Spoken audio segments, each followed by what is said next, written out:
فتح خیبر توسط امام علی علیه السلام. خیبر قلعه‌ای نفوذناپذیر با 8 درب آهنی عظیم بود که هر در را 40 مرد قوی جابجا می‌کردند. وزن هر در مادر بار 40 شتر بود و 40 مرد برای حرکتش لازم داشت.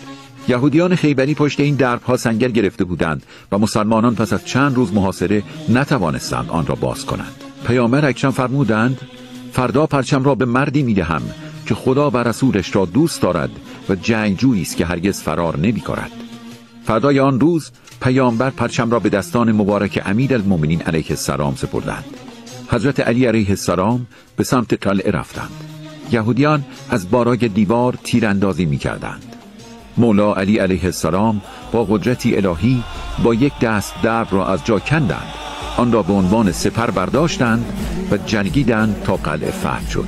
ابو رافع غلام پیامبر نقل می‌کند: پس از فتح خیبر من و 7 نفر دیگر سعی کردیم درب را بلند کنیم اما نتوانستیم. این روایت نماد شجاعت و معجزه الهی امام علی علیه السلام در دفاع از اسلام است. اگر به روایت‌های شیعه علاقه‌مندی، پیج ما را دنبال کن.